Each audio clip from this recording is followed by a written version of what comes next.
going to run through a full body warm-up that you could do before your strength training. This doesn't mean it's the warm-up you have to do. It's a general prep to get yourself ready for the heavy lifting. You might have particular trouble spots, you know, maybe your hips, maybe your ankles, maybe your shoulders. If that's the case, just let me know and I can give you 1 or 2 specific drills for that area. But this is a great starting point. What I will say first and foremost is that the most important part of warming up for strength training is actually doing the exercises that are on your program with a lighter weight or no weight. You're greasing the groove, you're getting used to the movement. It's a warm-up in and of itself. That is the most important part, is to not jump the gun and just dive into your heavy weights. You want to make sure you have a couple of warm-up sets before each exercise on your plan. But before that, when you walk into the gym, if you're feeling cold, stiff, tight, it might be a good idea to jump up onto the treadmill or bike or Stairmaster or whatever cardio piece of equipment you enjoy, just for 5 or 10 minutes. Get your heart rate up, get some blood flow going, and then you can jump into this wee sequence.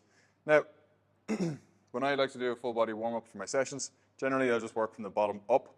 I'll start off with some sort of hip extension, so that just means RDL pattern. Slight bend in the knees, push your hips back, look for a big stretch, and back up. Push the hips back, keep the chest up, big stretch, and back up. And just run through this. You know, maybe you do 10, maybe you do 15 reps. Just keep it moving. Make sure your technique is good. So you can start to open up them hamstrings. From there, I'll go into something like a counterbalance squat. So you can use a dumbbell or a plate. And the difference between this and a normal squat is when you have this counterbalance here, you can stay more upright and can drop into a much more comfortable position at the bottom. So feet shoulder width, a little bit wider if you fancy. Toes turned out, you know, you could say 11 and 1 o'clock. Drop into a nice deep squat. Drive into the right knee. I'm trying to force my knee forward while keeping my heel on the floor. Push for a couple of seconds. Out to the left. You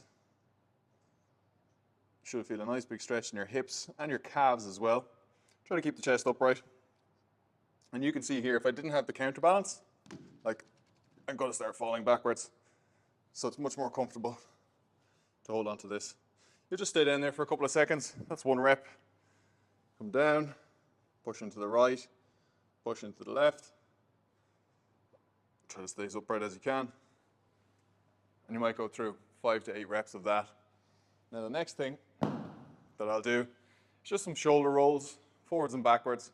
The aim here is to really exaggerate your range of motion, so explore the end range of motion you have. So all the way down, all the way back, squeeze your shoulder blades together, up, stretch, forward, allow your shoulder blades to wrap around, reach forward as much as you can.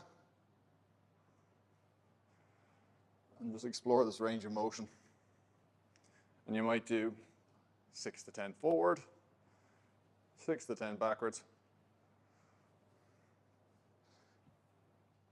And then you're almost good to go.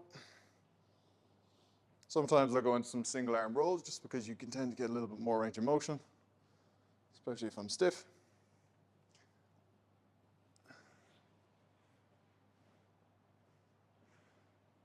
Next, I'll do some variation of a push-up. So that could just be a standard push-up on the floor. You know, if you're struggling to knock out, 10, 15, 20 push-ups in one go, maybe you'll just do an incline push-up. So you could have a box here or a barbell, and you could just be doing them from the incline. Same thing.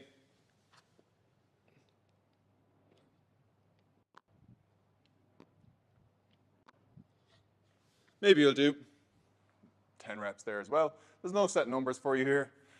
Rule of thumb is basically just to warm up. You're not there to tax yourself. You shouldn't be exhausted afterwards. It shouldn't feel like a working set.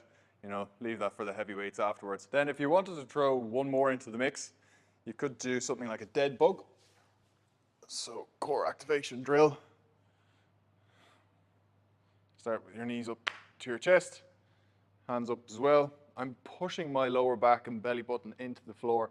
If you tried to put your hand between my lower back and the floor, there's no way, it's not getting through. So from here, while keeping that belly button pressed into the floor, what I'm going to do is just extend the leg, extend the arm, without dropping them to the floor, keeping my belly button pressed, and back to the starting point.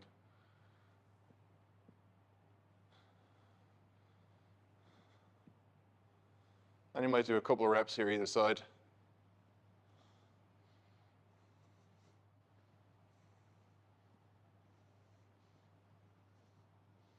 Now, that whole sequence takes, I don't know, 2 minutes, 3 minutes, so you might run through it 2 times, 3 times, whatever makes you feel good. As I said, it really depends on how you're feeling when you go in. Some days you'll be more stiff, some days you'll be almost good to go.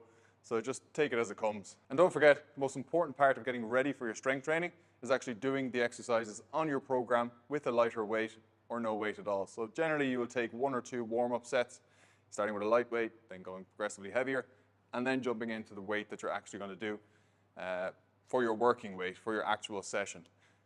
So don't spend too long on this wee sequence here, maybe about 10 minutes or so till you're feeling loosey-goosey and good, and then get stuck into your workout. Job done.